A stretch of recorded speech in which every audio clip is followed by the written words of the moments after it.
nosso universo, nesta faixa de realidade que nos envolve, é determinístico. Quero dizer, os fatos que nos acontecem são programados em nossas reencarnações ou fruto do nosso arbítrio, ou há acontecimentos realmente aleatórios no sentido que não poderiam ser previstos, uma herança da construção imperfeita deste universo de Javé?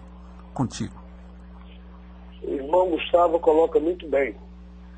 Penso eu que existem esses três aspectos.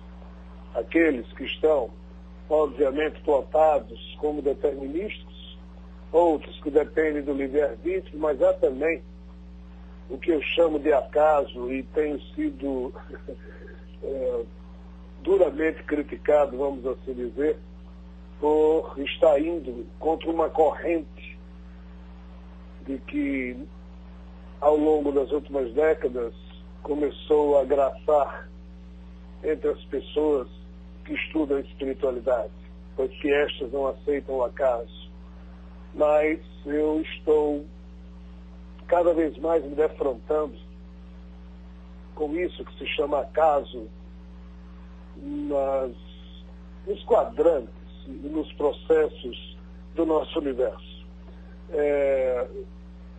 Esse tema, inclusive, eu abordo no livro Drama Terreno de Javé, que está para ser lançado dentro em breve, e apenas aqui tomo carona no que os próprios cientistas perceberam quando encontraram um famoso folheto Burgess, ou seja, uma camada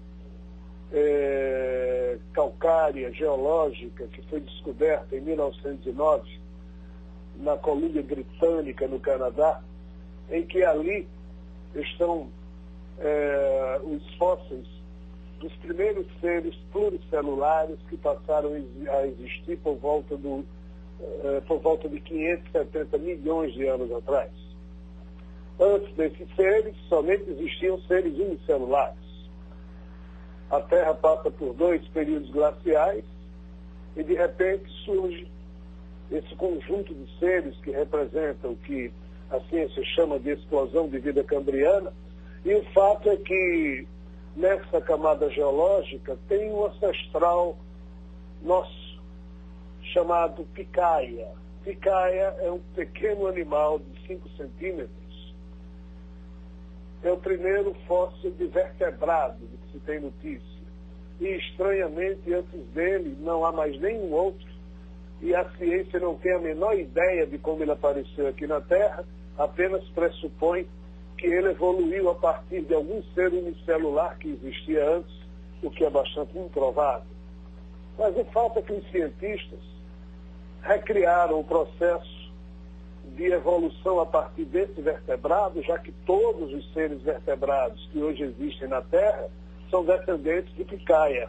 E nós, seres humanos, não fugimos dessa regra. Os nossos corpos não fogem a essa regra. O que é que Stephen Jay Gould, por exemplo, disse quando foi estudar o chamado folheto Burgess? Que se nós rebobinássemos o filme e voltássemos a 570 milhões de anos atrás e dessemos outras possibilidades para a evolução de picaia, ele percebeu e provou cientificamente que a história poderia ser totalmente diferente da que foi. Ou seja, nós, enquanto corpos animais, poderíamos não estar aqui. A espécie humana podia não existir. Existiu porque uma série de acasos terminaram por ocorrer ao longo de um lentíssimo processo da evolução geológica e mesmo biológica no nosso planeta. Isso sem contar que entre o tempo em que Picaia viveu, ou seja, 570 milhões de anos atrás, e o tempo em que nós vivemos, já ocorreram 3 grandes extinções de massa, extinções em massa, nas quais cerca de 99% de todas as espécies que existiam terminaram sendo exterminadas, isso há cerca de 225 milhões de anos atrás, há cerca de 60 milhões de anos atrás. Ou seja, o acaso se faz presente, sim, e são os cientistas que dizem isso. Isso é perceptível, isso é palpável. É só nós sairmos da nossa zona de conforto. Claro que muito do que nós chamamos de coincidências não são coincidências. Estas são produtos de atitudes espirituais da nossa mente espiritual. Desculpem a redundância. E para nós aqui na Terra parece coincidência. Mas, enfim, respondo objetivamente ao nosso irmão, dizendo que apesar de nós vivermos numa roda que gira, e que ela gira por força de como ela foi criada por Javé, essa roda gira sempre, mas o modo como nós, desculpem a metáfora pobre, rodamos com ela ou giramos com ela, aí depende do nosso livre-arbítrio.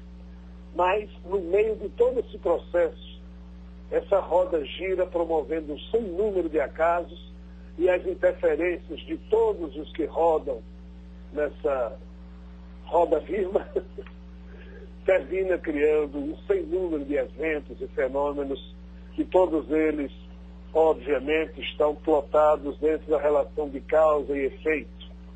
Mas, se para nós a queda de uma folha, de uma árvore, a queda de um asteroide, a queda de um cometa, ou um vulcão explode aqui e acolá, como classificaremos esses acontecimentos? Se dermos ao nome, a isso tudo o nome de acaso, o acaso também se faz presente, sim, na criação do Senhor Javé.